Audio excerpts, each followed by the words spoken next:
Hello, आप सबका मेरे चैनल स्प्रेडिंग ला ज्ञान में स्वागत और अभिनंदन है। मैं आज आपको भारतीय न्याय संहिता 2023 का कुछ इम्पॉर्टेंट क्वेश्चन सॉल्व कराने जा रही हूँ, जो कि आगामी परीक्षाओं के लिए बहुत ही इम्पॉर्टेंट साबित होगा। जब भी आप यूपी की कोई भी जुडिशरी, यूपी जुडिशरी, एपीओ या यूपी एसजीएस या बाहर की कोई भी जुडिशरी का एग्जाम देंगे, ये एपीओ या एसजीएस देंगे, तो ये बहुत ही इम्पॉर्टेंट क्वेश्चन होगा। इसलिए मैं आपको बताने जा रही हूँ। अगर आपको मेरी वीडियो अच्छी लगती है प्लीज़ लाइक करिए, सब्सक्राइब करिए, कमेंट करिए, शेयर करिए और साथ ही बेल आइकन दबा दीजिए ताकि कोई भी नोटिफिकेशन आपको तुरंत ही मिल जाए। पहला क्वेश्चन है कि भारतीय न्याय संहिता 2023 कब से लागू है। क्या क्वेश्चन है कि भारतीय न्याय संहिता 2023 कब से लागू है। 1 जुलाई 2023, 1 जुलाई 2024, 15 जुलाई 2024 और 1 अप्रैल 2023। तो आपको पता है कि इसका जो आंसर होगा बी वाला होगा 1 जुलाई 2024।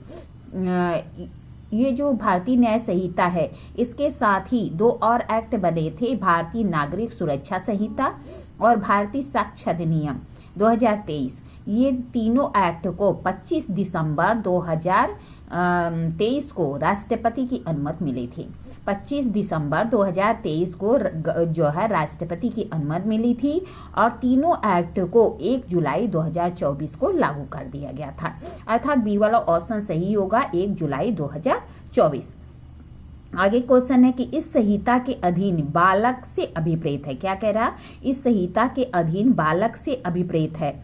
ए ऑप्शन है 16 वर्ष से कम आयु का व्यक्ति, बी ऑप्शन है 18 वर्ष से कम आयु का व्यक्ति, सी ऑप्शन है कि 19 वर्ष से कम आयु का व्यक्ति और डी ऑप्शन है कि 21 वर्ष से कम आयु का व्यक्ति। तो आपको पता है बी वाला ऑप्शन सही होगा, 18 वर्ष से कम आयु का व्यक्ति। भारतीय न्याय संहिता 2023 की धारा जो 2 है, 2(3) में बालक को परिभाषित किया गया है और कहा गया है कि बालक से तात्पर्य है 18 वर्ष से कम आयु का कोई व्यक्ति। आगे क्वेश्चन है कि जो व्यक्ति किसी महिला से शादी करने का वचन देता है, जो व्यक्ति किसी महिला को शादी करने का वचन देता है जबकि उसका आशय शादी करने का नहीं होता है।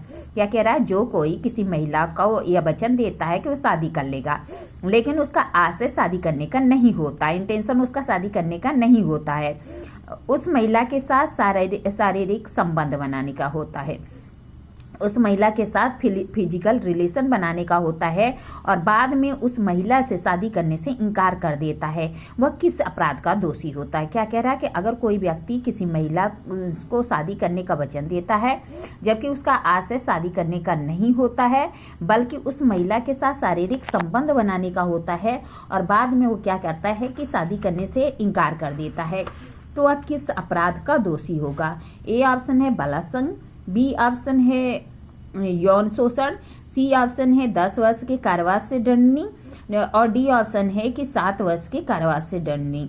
यहाँ पे ऑप्शन होगा सी कि 10 वर्ष के कारावास से दंडनीय अपराध के लिए वह क्या होगा, दोषी होगा।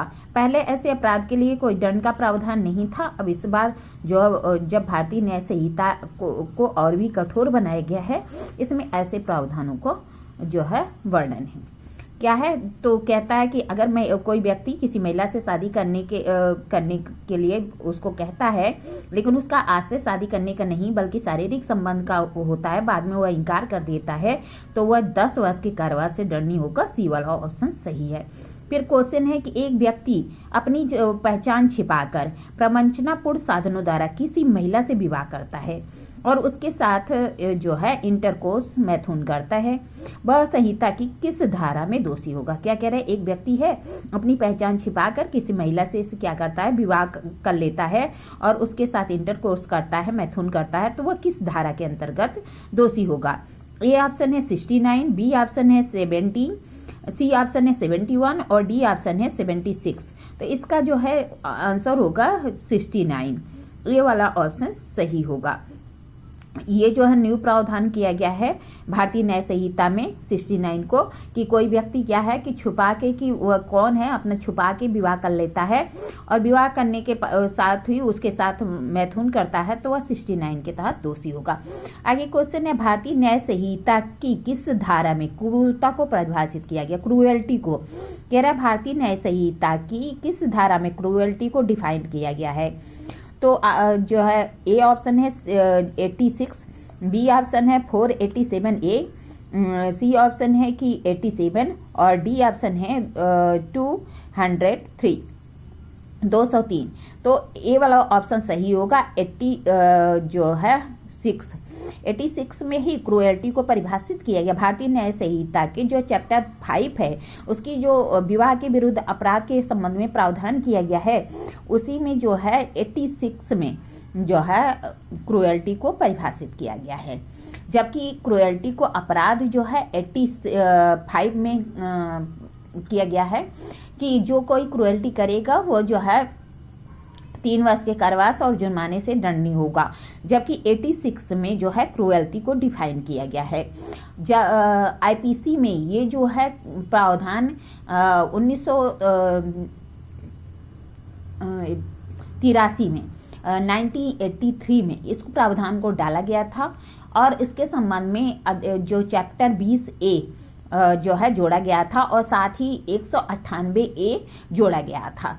उसमें यह प्रावधान किया गया था कि कोई भी व्यक्ति अगर क्रूएल्टी करेगा तो उसे दंडनीय घोषित किया गया था और 198A का एक्सप्लेनेशन में क्रूएल्टी को परिभाषित किया गया था। जबकि यहाँ पे भारतीय न्याय संहिता में एक अलग धारा है 86, उसमें क्रूएल्टी को परिभाषित किया गया है, अर्थात ए वाला ऑप्शन सही है। आगे कहता है माता पिता अपने 12 वर्ष के बालक को आरक्षित छोड़ देने के लिए दंडित किए जाएंगे। अगर माता पिता हैं और अपने बच्चे को आरक्षित छोड़ देते हैं, अगर आरक्षित छोड़ देते हैं तो उन्हें क्या दंड होगा? तो कहता है 7 वर्ष का कारावास, बी कह रहा है जुर्माना और जो है सी कह रहा है कि ए बी दोनों और डी कह रहा है कि कोई अपराध नहीं। अगर जो है अगर माँ बाप हैं और 12 वर्ष से कम उम्र के बच्चे को आरक्षित छोड़ देते हैं तो यह जो है दंडनीय अपराध है। बालकों के विरुद्ध अपराध हम देखते हैं तो उसी में यह प्रावधान किया गया है कि अगर ऐसा कोई करता है तो वह जो है 7 वर्ष के कारावास और जुर्माने से दंडनीय होगा। इसके संबंध में प्रावधान जो है 93 बालकों के विरुद्ध अपराध के संबंध में 93 जो धारा है उसमें प्रावधान किया गया है, जो कि आईपीसी की धारा 317 में प्रावधान किया गया था उसके संबंध में। ठीक है, सी वाला ऑप्शन सही होगा। फिर कह रहा है 12 वर्ष से कम उम्र के बालक को माता पिता द्वारा आरक्षित छोड़ देना किस धारा के तहत दंडनीय है? अभी बताया कि जो है 12 वर्ष से कम उम्र के बालक को माता पिता आरक्षित छोड़ देते हैं तो जो है उसके संबंध में किस धारा में प्रावधान है? ए कह रहा है 91, बी कह रहा है 92, सी कह रहा है 93 और डी कह रहा है कि 307। तो आपको अभी बताया कि 93 अर्थात सी वाला ऑप्शन सही है। आगे क्वेश्चन है कि जो कोई बालक के जन्म के पूर्व या पश्चात उसकी मृत्यु होने पर उसके शरीर को गुप्त रूप से गाड़ देता है या उसके जन्म को छिपाता है तो वह दंडित किया जा सकता है। क्या कह रहा है? जो कोई किसी बालक को जन्म के पूर्व या पश्चात उसकी मृत्यु होने पर उसके शरीर को गुप्त रूप से गाड़ देता है या उसके जन्म को छिपाता है तो कितना दंड होगा? ए कह रहा है 1 माह का कारावास से, 2 कह रहा है 2 वर्ष के कारावास से, सी कह रहा है कि जुर्माने से और डी कह रहा है बी और सी।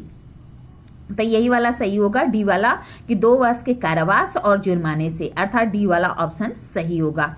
आगे क्वेश्चन है कि किसी मृत शरीर के बालक को गुप्त बयान द्वारा जन्म छिपाना संहिता की किस धारा में दंडनीय है? क्या कह रहा है कि अगर बालक जो है उसका गुप्त बयान द्वारा जन्म छिपाया जाता है तो किस धारा में दंडनीय है? ए कह रहा है 93, ठीक है, बी कह रहा है 94, सी कह रहा है 95 और डी कह रहा है कि 202 अर्थात 202। तो इसके संबंध में प्रावधान 94 में है। जब हम बालकों के विरुद्ध अपराध देखते हैं तो उसी में यह प्रावधान किया गया है, कहाँ पे? 94 में। तो बी वाला ऑप्शन सही होगा।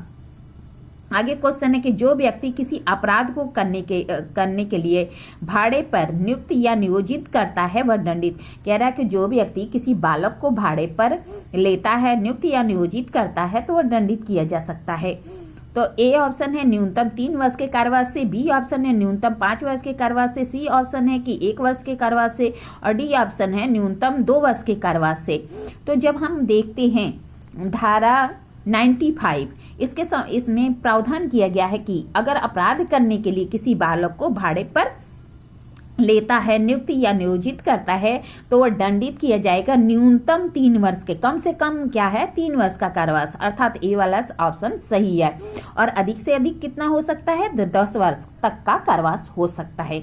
अगर कोई व्यक्ति किसी बालक को अपराध करने के लिए भाड़े पर लेता है, नियोजित करता है, नियुक्त करता है, तो जो है 95 बालकों के विरुद्ध अपराध के संबंध में जो किया गया है, उसमें जो धारा 95 है, उसमें यह प्रावधान किया गया कि उसे कम से कम 3 वर्ष का कारावास, जो कि अधिक से अधिक 10 वर्ष तक का हो सकेगा, दंडित किया जाएगा, अर्थात ए वाला ऑप्शन सही है। इस तरह मैंने आपको 10 क्वेश्चन बहुत ही इंपॉर्टेंट बताया और आगे भी क्वेश्चन बताते रहेंगे 10-10 करके। अगर आपको मेरी वीडियो अच्छी लगती है प्लीज़ लाइक करिए, सब्सक्राइब करिए, कमेंट करिए, शेयर करिए और साथ ही बेल आइकन दबा दीजिए ताकि कोई भी नोटिफिकेशन आपको तुरंत ही मिल जाए। क्योंकि मेरे पास इतना अनुभव है, मैंने सभी जगह की जो जुडिशरी है उसमें इंटरव्यू दिया है, SJS में इंटरव्यू दिया है, तो जो है मुझे जितना इम्पोर्टेंट क्वेश्चन लगता है मैं आपको करा रही हूँ। अगर आपको वीडियो अच्छी लगती है प्लीज़ लाइक करिए, सब्सक्राइब करिए, कमेंट करिए, शेयर करिए और साथ ही बेल आइकन दबा दीजिए ताकि कोई भी नोटिफिकेशन आपको तुरंत ही मिल जाए। ठीक है, धन्यवाद, थैंक यू।